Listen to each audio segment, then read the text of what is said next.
Hey everyone, welcome back to the channel. Today we're finally, It's been 84 years. and I do mean finally, going to take a look at the very delayed Mesozoic life 135 scale Ramsey Spinosaurus aegypticus. Now this amazing looking figure has not had the easiest release. It ran into a lot of problems the last few years.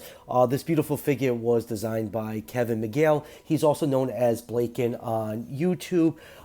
This all started with a Kickstarter back, I think it was October 2021. That one failed. They went back to the drawing board and redid the Kickstarter. I think it was like a lower funding fee to actually get this figure off the ground. That one was successful. I think that was at like June 2022, and then a bunch of delays happened. This is the first figure this person had a design, and designing a dinosaur figure and actually getting produced is a very expensive and lengthy process. They just hit a bunch of hiccups along the way, but finally, August 2024, this thing has finally shipped, and it does not disappoint. And since it's been like 2.5 years since I actually paid for this thing, I think I paid around like $60 plus shipping to get this here. This came all the way from Spain, and I think these are still available for sale. I'm just going to find a reliable store that sell these, and once I do, I'll put the link down below in the description. So let's just take a quick look at the package with this beautiful CGI render of the Spinosaurus on the packaging. This is what the figure looks like. It's just the paint apps are much nicer looking on this CG render. It's just kind of weird that they didn't use the actual figure for the front of the box. 135 scale. We'll get into that a little bit later on. Here's the Mesozoic life logo, and Ramses is a male Spinosaurus aegypticus. Top of the box, Mesozoic life logo. Couple actual photos of the figure itself. Very nice looking. And along the bottom of the box, we get some information about Spinosaurus, like its dumb, stupid legs and the sail and some other information. So that'll do it for the packaging. Let's take this figure out and take a closer look. On the packaging, this is an absolutely massive, beautifully sculpted and painted figure. Just all around, absolutely top-notch for around the $60 that you paid for this. It comes on a beautifully sculpted base that the figure absolutely needs to stand. It will not stand without the base. There's a little peg hole for the left hind foot to plug into. Out of the box, mine was kind of a little bit warped. The right hind foot did not line up with the footprints. So I did the hot and cold method to kind of get everything lined up. And it is a very front heavy figure. Spinosaurus with the short little legs and that massive long body come over it, translated to figure form. You're going to have some balance issues. And, I've had this figure, I got this probably a few hours ago. It is leaning again. I'm going to have to redo the hot and cold method and just get that right forearm to balance nicely on that little mound on the base, just so it balances a little bit better. It's just kind of leaning to the right now. But all around, I still think this is a great figure for $60. And now for some measurements, this figure along the curve of the tail and the curve of the neck and head is around 23 inches long, or I got 58.4 centimeters and about 6.5 inches tall to the highest spine on its back, or 16.5 centimeters. So Spinosaurus in real life around 46 feet long, or 14 meters. So using those measurements, I put this figure in the 125 scale range. The figure is advertised as 135 scale. Even without doing the scale, when you take this thing out of the box, you're going to immediately realize this is not a 135 scale figure. It's very large, but it is a beautiful figure. But if you collect 135 scale, this Spinosaurus is way too oversized for your collection. But thankfully, there's a few other figures out there that this can scale with, but we'll get to that a little bit later on during comparisons. And now let's zoom and take a look at some of the finer details on this figure, starting with the absolutely beautiful head sculpt.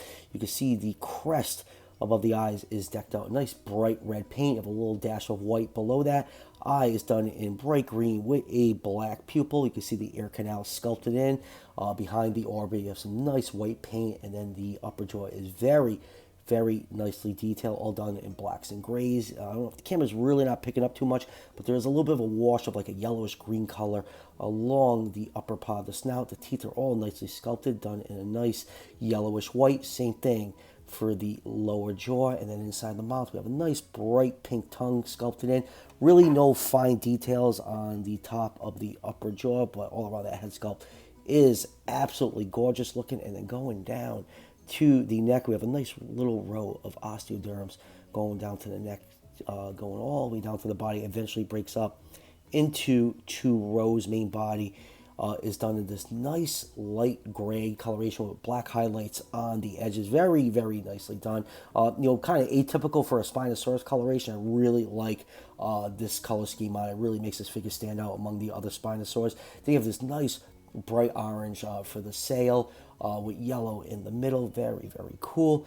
And then we have some nice dark spots along the torso, and then going down to the very, as my hand gets in the way, very powerful looking forearms. You can see the hand claws are all done in nice glossy black paint. And then going down to the feet are sculpted in with some nice webbing along the toes. Same thing, black paint for the toe claws, very nicely done. You can see the characteristically very short legs that Spinosaurus is currently known for. Who knows, in a couple years when more material is found. This is a very frustrating dinosaur to be a fan of, for how often recent discoveries change the look of this animal. And then going down to that beautiful sweeping paddle tail, you get more of that light gray and black mixing in with just little sprays of that yellowish color in between, just to kind of add a little bit more definition. And let's just spin the figure around right here. You can see the tail, how it sweeps to the side, and we'll spin it all the way around so we can see the other side of the figure. So yeah, really, really nicely done figure. For $60, this is a lot of figure, and it was a very delayed and complicated release, but I think they did a great job on this, and I hope the growing pains making this figure doesn't keep them from making other figures, because they did tease a couple others. I think it was a Carcharodontosaurus, and I completely forgot the other one, but I will show a picture of that. Moving on with comparisons, here it is with Collecti's 1/40 scale human. Well, let's do a few Spinosaurus figure comparisons. First up, this is Papo's take. This figure came out, what was it, 3-4 years ago? I think it was at least 4 years ago. I've lost track with Papo because their figures have gone downhill, and I don't remember the last time I picked one up. But remember when Papo, accidentally predicted the paddle tail on Spinosaurus? They actually put a paddle tail in this figure. Before that element was discovered, Papo's always taking creative liberties with their figures, and they actually, got it right. Once in a while, a blind squirrel will find a nut every once in a while. Next up, we have GR Toys' take on Spinosaurus and PNSO's earlier attempt at Spinosaurus. They did release a larger version of this sculpt. I never picked that one up because it was like $75-$80, and I knew the Mesozoic Life one was eventually going to release, and I didn't pick it up, but I was completely caught off guard about how big Mesozoic Life Spinosaurus was. So I'm probably going to go back and pick up the PNSO one just to have a nice 1/35 scale in my collection. But the GR Toys one was a good stand-in for a while on my shelf. I'm going to put the Mesozoic Life one there for now until I get that PNSO one in, and the older PNSO one can definitely be used as a juvenile. It's actually based off a juvenile specimen. Both of these are basically 1/35 scale. This shows you how big Mesozoic Life's Spino is. Just I really wish it was 1/35.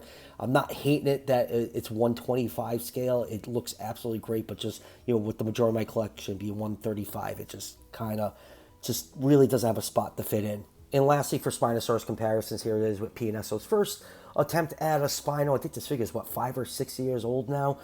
Boy, how the time flies. This figure is pretty much the same size as Mesozoic Life, but is very, very skinny. And looking at the figure, you can see how much our understanding of Spinosaurus has changed over the last few years. Like I said, Spinosaurus, like every year there's a new paper changing something about this animal. Next up, here it is with Eofauna's 1/35 scale T-Rex, and you can see the Mesozoic Life Spino absolutely dwarfs this figure. Spinosaurus is longer than T-Rex, but T-Rex is definitely much more heavily built and could definitely house a Spinosaurus if ever got his jaws around it. So yeah, it is kind of disappointing that the scale is not as advertised on this figure, but there is a solution. So if you have Rebor's Kiss or Tusk T-Rex figure, Rebor figures, even though they advertise at 1/35 scale, they always kind of like run around that 125 to the high 120s, almost 130 scale range. I believe Tusk right here is around 125 scale. So it actually does scale with the Mesozoic Life Spinosaurus. And same thing with their Triceratops. Let's get everyone lined up a little bit. My poor Tusk here. He was tipped over on the shelf and his foot warped just a little bit. But yeah, these three figures do work with the 125 scale of the Spinosaurus. So final thoughts on Mesozoic life Spinosaurus. I think this is an absolutely beautiful figure. You get a lot of figure for $60. The paint scheme is so unique for Spinosaurus. It really, really makes it pop on your display shelf. It's a good quality figure. It has some nice heft to it. Good materials. Mine, small QC issues. I had to line up the feet with the hot and cold method, and it is leaning a little bit. But I'm gonna. There's something I have to work with on that. I've seen a few other people get theirs in, and I don't believe they had this problem. So this just might be my copy. But yeah, I do highly recommend this figure. Yeah, if most of us collect 135 scale, it's not going to fit in, but it's a beautiful looking Spinosaurus. It's nice and scientifically accurate, and it just looks absolutely amazing on the display shelf. Like I said earlier, I think some of these are still for sale. I'll leave, once I find a reliable store, I'll leave a link down below in the description. So that will do it for the review. I really don't have a lot of stuff coming in. That's probably why it's been like 3 weeks since the last review on the channel. There's some new Jurassic World stuff hitting the shelves. I think it's the Danger Packs. If I track those down, those should be on the channel sometime soon. And I should have some early figure samples from Beasts of Mesozoic with the Allosaurus, Deinonychus, and Dilophosaurus. I just don't know which ones I'm getting yet, but be on the lookout for those reviews. And as always, if you're enjoying the content on this channel, show your support by hitting that subscription button just below the video. Each subscription helps out the channel tremendously, and it's greatly appreciated. And I'll see you guys for the next one.